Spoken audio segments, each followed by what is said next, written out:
അതായത് ഈ ഫീൽഡിലേക്ക് ലേഡീസ് വരുമ്പം പൊതുവെ ചോദിക്കുക ലേഡീസിനിത് പറ്റുമോ, അവർക്ക് ഈ ഫീൽഡ് അല്ലല്ലോ, വേറെ കുറേ ഇല്ലേ, അതൊക്കെയാണ് ചോദിക്കുക. ഈ അധികം ലേഡീസോ അല്ലെങ്കിൽ ഗേൾസോ ഒന്നും ചൂസ് ചെയ്യാത്ത ഒരു കോഴ്സ് എന്തുകൊണ്ടാണ് ആദ്യം ചൂസ് ചെയ്യാനുള്ള ഒരു കാരണം? അതായത് ഈ ഇതില് ഏറ്റവും കൂടുതൽ സ്കോപ്പ് ഉള്ളതും ഒക്കെ ലേഡീസിനാണ്. അപ്പം അതുകൊണ്ട് ആ ഒരു ഫീൽഡ് തിരഞ്ഞെടുക്കാൻ തീരുമാനിച്ചു. അപ്പോൾ ഇങ്ങനെ ഒരു ആശങ്കയിലുള്ള പെൺകുട്ടികൾക്ക് അല്ലെങ്കിൽ ഗേൾസിന് ആദിത്യക്ക് പറയാനുള്ള എന്താണ്, അവരോട് പറയാനുള്ള എന്താണ്?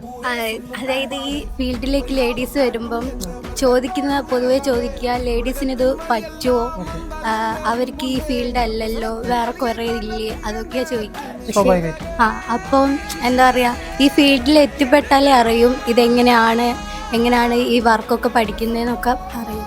അപ്പോൾ ആദ്യത്തെ എക്സ്പീരിയൻസ് എന്താണ് ഈ ഫീൽഡിനെ കുറിച്ചിട്ടും ഫോൺടെക്കിനെ കുറിച്ചിട്ടും? അതായത് ഇവിടെ ഫാക്കൽറ്റീസ് ആയാലും എല്ലാവരും നമ്മൾ എത്ര തെറ്റിപ്പോയാലും ശരി, അത് നമ്മളെടുത്ത് വന്നിരുന്ന് ചെയ്ത് അത് ഓക്കെ ആക്കും. എന്നിട്ട് അവര് വേറൊരു ഇത് തരും ഒക്കെ ചെയ്യും, വർക്ക് ചെയ്യും. പിന്നെ ഫോൺടെക്കിനെ തന്നെ ചൂസ് ചെയ്യാനുള്ള ഒരു കാരണം എന്താ? ഫോൺടെക്കിന് ഫ്രീ അപ്ഡേഷൻ ക്ലാസ് ആണ്, 1 രൂപ ക്ലാസ് ഉണ്ട്. അതായത് നമ്മളിപ്പോൾ ഈ ഫീൽഡിൽ തന്നെ നിന്നുകൊണ്ട് നമുക്ക് പുറത്തൊക്കെ ജോലി ചെയ്യുമ്പം എന്തെങ്കിലും ഡൗട്ട് വന്നാലും ഒക്കെ ഫോൺടെക്കിൽ വിളിച്ചു കഴിഞ്ഞാൽ അവർ ക്ലിയർ ചെയ്ത് തരും. വർക്ക് എന്തെങ്കിലും ചെയ്തിട്ടുണ്ടോ?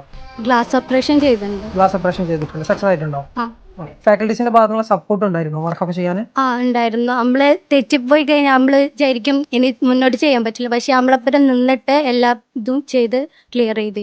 അപ്പോൾ ഈ കോഴ്സ് എടുക്കാൻ താല്പര്യമുള്ള ഗേൾസിനോട് ആദ്യത്തേക്ക് എന്താ പറയാനുള്ളത്?